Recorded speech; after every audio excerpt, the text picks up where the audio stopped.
Hello, ESL 42 students. This is our video lecture for vocabulary, chapter 8.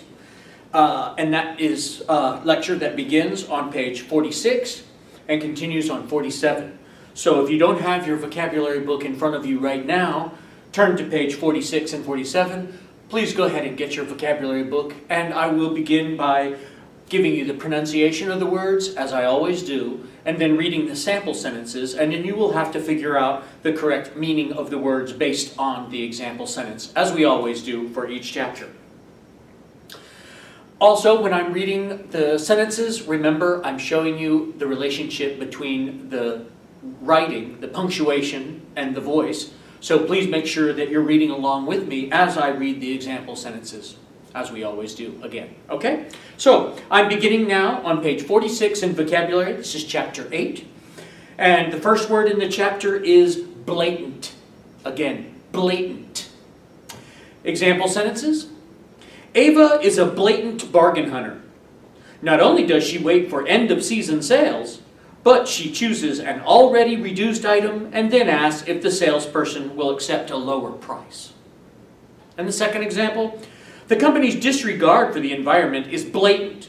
It makes no effort to stop polluting coastal waters with garbage. Okay, so what do you think blatant means based on those examples? Number 2, the word is pronounced blight. Again, it's pronounced blight.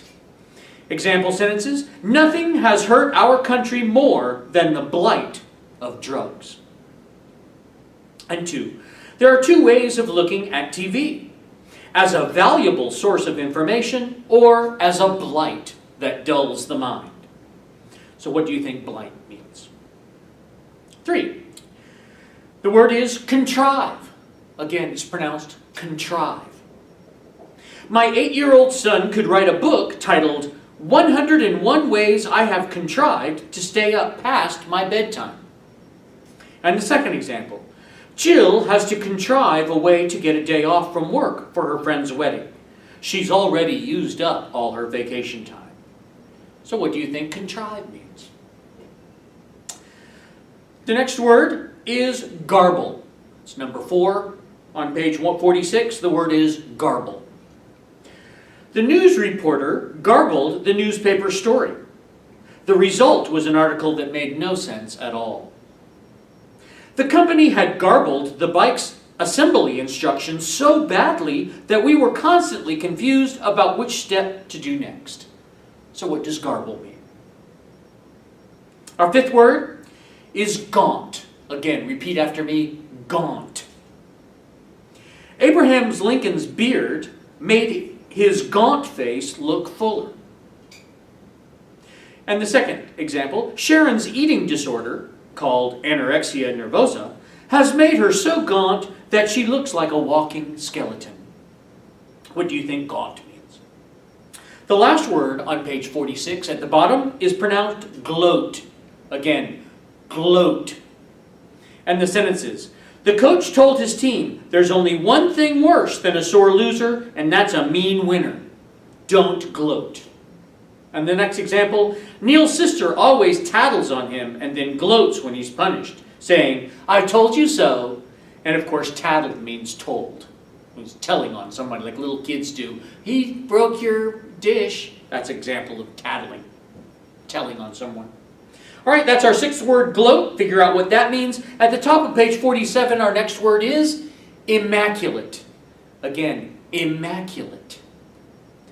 The examples are, it's amazing that while Carolyn's appearance is always immaculate, her apartment often seems very dirty.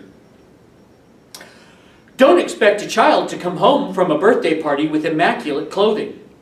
Children usually manage to get as much birthday cake on their clothing as in their mouths. What do you suppose immaculate means? 8. The next word on page 47, chapter 8, number 8, is plagiarism. Again, plagiarism. When the author saw a movie with the same plot as one of her novels, she sued for plagiarism. And sue, of course, is a legal matter where you take someone to court to get money from them that they might owe you. And the second example, The teacher warned her students that copying an author's exact words and using them as one's own is plagiarism. So what do you suppose plagiarism means? You probably already know that word by now. The ninth word in chapter 8 is pronounced qualm. Again, qualm. Lorenzo is so honest that he has qualms about telling little white lies. For instance, it bothers him to say he likes a friend's new haircut when he really doesn't. And a little white lie, as this implies, is an example of when we might lie to somebody so that their feelings aren't hurt. So in this case, you would say, yeah, your hair's ugly. Well, you know, you're going to hurt their feelings. You'll say, oh, it's interesting. Something like that, maybe. Okay, the second example. After hiding Kwan's bike as an April Fool's joke, I began to have qualms. What if she thought it was stolen and called the police? Okay, so what do you think a qualm is? The last word in chapter 8 is pronounced retaliate. Again, retaliate. In the example sentences, when I broke my sister's stereo, she retaliated by taking my iPod earphones and refusing to give them back. Second example, when Ron refused to pay his younger brother for washing his car, he retaliated by washing it again, with its windows open. Okay, so what do you suppose retaliate means?